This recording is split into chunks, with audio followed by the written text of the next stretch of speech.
think the one aspect I do think about is like, oh, Gwen going to England. That's right. Yeah, Yes, you're right. yeah. Oh, you see, the movie Oxford. could have been about that. You did not need to have them break up. That was your driving force. That was your anchor. Was I, just like, that could have been the Spider-Man Far From Home. oh man, but it's like I think about this. Like, there are so many things about this movie I forgot that are coming back to me. I Okay. complete. Well, you know what? I'll wrap this up quick, and then we can jump into that. Yeah. So, Amazing Spider-Man 2 was released on home media in August 2014, with a DVD Blu-ray release having an alternate ending, with Peter meeting at a cemetery with his father in a deleted scene, as we mentioned earlier. This film Yes. has since been released in 4K in multiple formats, dating back to 2016, and the sequel to the sequel, The Amazing Spider-Man 3, has yet to come out, since all plans for sequels and spin-offs were canceled after the release of this movie, and instead, Sony made a deal with Marvel to incorporate a younger Peter Parker into the MCU. You all know this. However, fans have been clamoring for the filming and release of The Amazing Spider-Man 3 after Andrew Garfield reprised his role as Spider-Man in the Tom Holland-led Spider-Man No Way Home in 2021. Yes.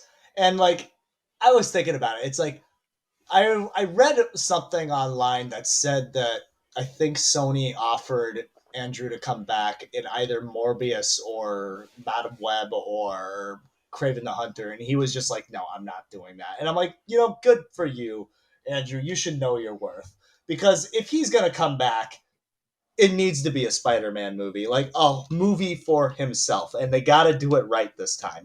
And you know what? I feel like they could if Sony dialed back and realized it's just like, let Mark Webb be Mark Webb, let Andrew Garfield be Andrew Garfield, and have them tell their Spider-Man story.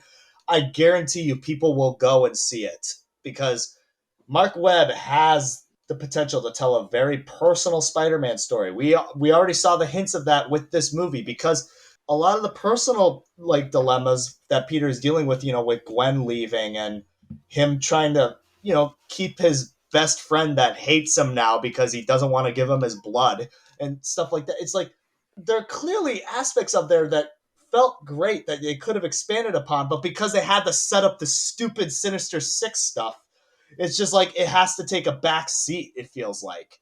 Where if they gave Mark Webb the chance to just let him make it the way he wanted to, I feel like we'd almost have the Wolverine to Logan scenario that happened with James Mangold, because when James Mangold made the Wolverine, they wanted to make a much more darker and much more R-rated Wolverine story, because they were talking about his story when he was in Japan, but because it was Fox at the time and they were like, oh, we got to make this PG-13, it's just like they didn't do that.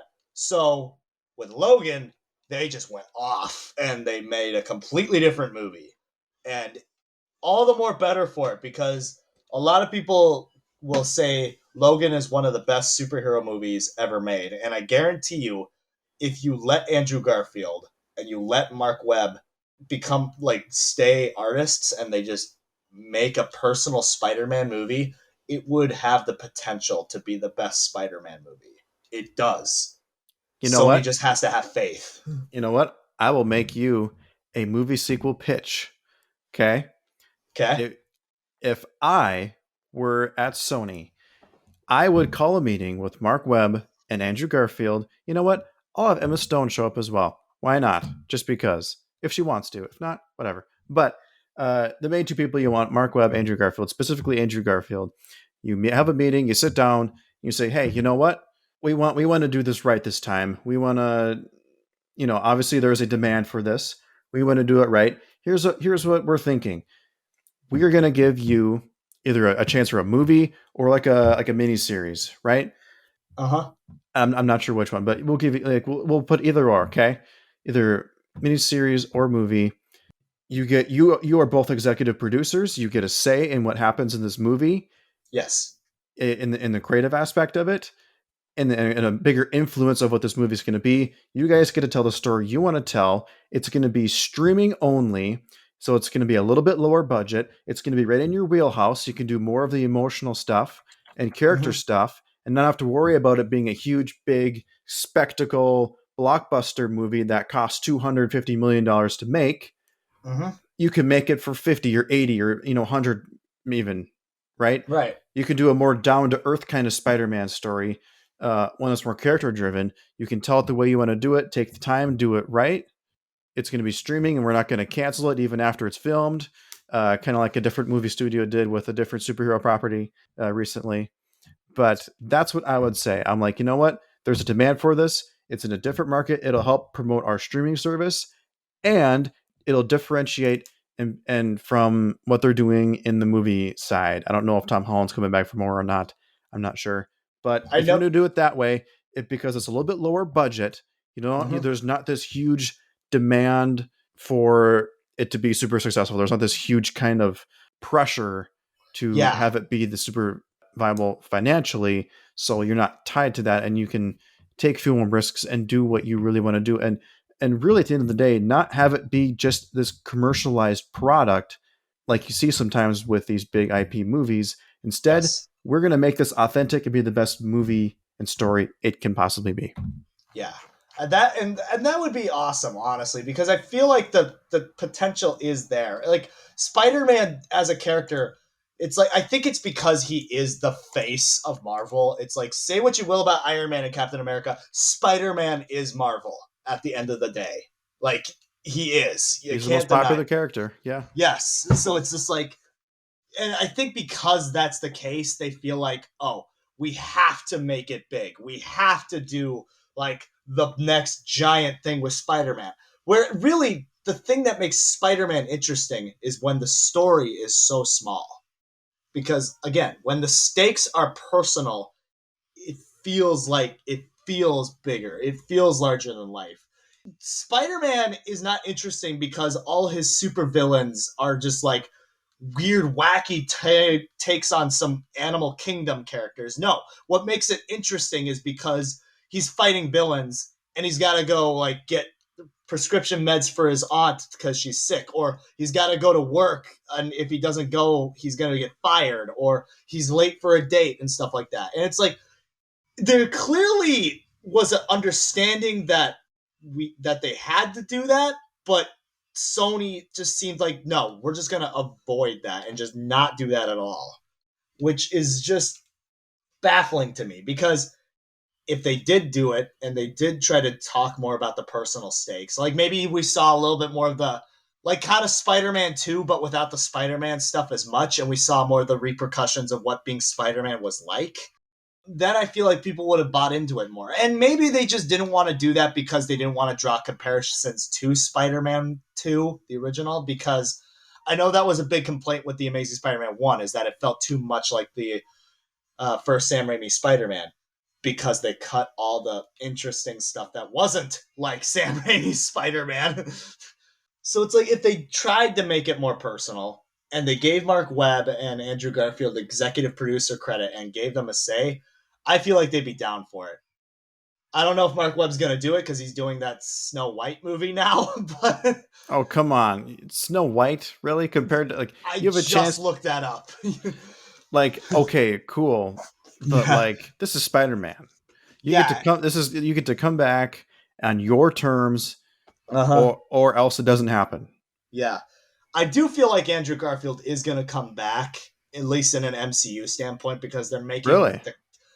they're making the Kang Dynasty and Secret Wars, Avengers 5 and 6, and with that they're dealing with the multiverse stuff, and it's like Hugh Jackman's coming back for Deadpool 2, so no, Deadpool 3, sorry. So it's like, okay, if they're bringing him back for No Way Home, I have a feeling that they probably said it's just like, would you want to come back for another role, maybe even a bigger role?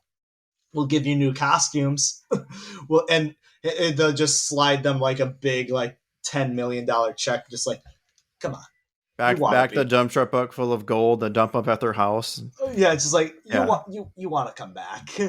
Like I have a feeling if Andrew is asked by like, because I know Andrew and Toby, they came back because Kevin Feige was very passionate about it, but also Amy Pascal was very passionate about it. Like she was a producer on those most recent Tom Holland Spider-Man movies, but she was the CEO of Sony when the Tobey Maguire movies were made and when the Andrew Garfield movies were made. So she has as much of a role in these movies as anyone else does.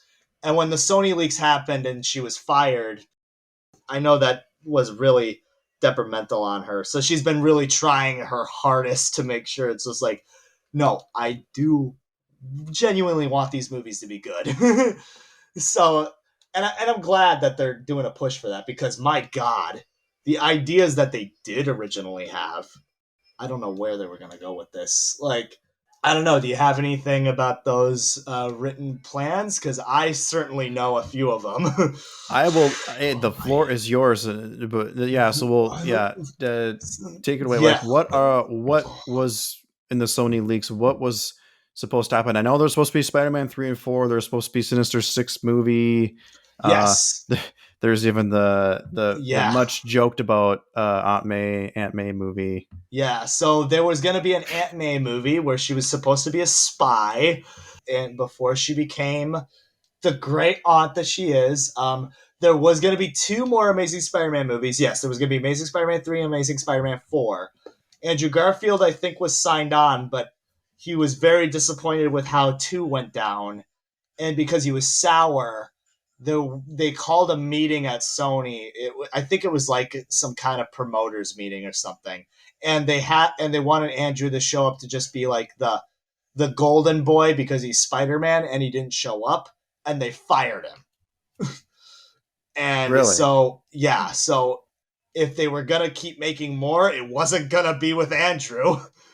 So I'm glad they didn't make more then. Yeah, so it's like there were plot threads where Gwen was gonna come back to life due to cloning. I don't know how much of this is true, but it's Sony. I read that Norman Osborn was still going to be alive and his frozen head was going to be in a jar in Oscorp. Wow. And yeah, there was a Silver and Black movie, which was supposed to be a Black Cat, Silver Sable movie, but that was also in production most recently. But that got canceled because they couldn't hatch out a script. The Sinister Six movie, that was in production for a long time, and I think they're still trying to make that movie because Drew Goddard, who was I believe he was the co-writer on Cloverfield, and he also was the co-creator of the Daredevil TV show. He was going to come on to direct this movie, but I don't know what the roster was going to be. They hint at it a little bit in the end credits of this movie, where the roster was going to be Dane DeHaan as the Green Goblin. They were going to bring in Doc Ock, Mysterio, Kraven the Hunter, the Vulture, and I believe they were probably also going to bring in Venom because when you see that scene when the gentleman, that's the man in the suit from the first movie that we don't see his face at all, when he's walking by that hallway of villains, you see a box and it just has this symbiote just crawling through. I was sitting there and I'm just like, this is the laziest way you set up that. People he and ha about how bad, how people hated the emails setting up the Justice League. Dude, this is way worse. This is because at least with the Justice League and stuff like that, when they set that up in Batman versus Superman, it at least makes sense because Lex Luthor would research if there were other superheroes out there, and it's not they're just in a room just on their disposal to come out like they're Power Rangers villains or something. It's wow, they just have the tentacles, they just have the vulture wings, they just have that in Oscorp. Oscorp just makes Spider-Man villains, I guess. Yeah, right. It's so lazy. But that feels like Sony just going no, we just got to make that Sinister Six movie. But yeah, they were going to make that Sinister Six movie directed by Drew Goddard, and then he dropped out after they canceled all these plans because those Sony leaks happened. And I know they actually even talked about bringing Sam Raimi back. So when these movies weren't doing so well, even though they canceled Spider-Man 4 because those movies didn't do so great with Spider-Man 3, they were like, hey, do you want to come back and maybe bring back your universe? And then Sam Raimi obviously said no. Right. So, Yeah, they canceled Spider-Man 4 because he said like he needed more time to do it, and they're like, no, we don't have time. We need a Spider-Man movie now. So then they decided to reboot, but then they pushed the movie back to give time for Mark Webb to make the Amazing Spider-Man. So I was like, that kind of feels yeah, like the opposite of what you just did. And it does feel like the opposite of what you just did. I found it interesting that they were doing this thing where The Amazing Spider-Man 3, like the first two movies, was going to release a decade after Spider-Man 3. So it was going to be 2012, 2014, 2017, which is hilarious because that's exactly because I'm like, so you're just going to do these parallel to the Raimi movies just a decade apart? right, yeah, But it's funny because a Spider-Man movie did wind up getting released in 2017. It was just the first Tom Holland Spider-Man movie, Spider-Man Homecoming.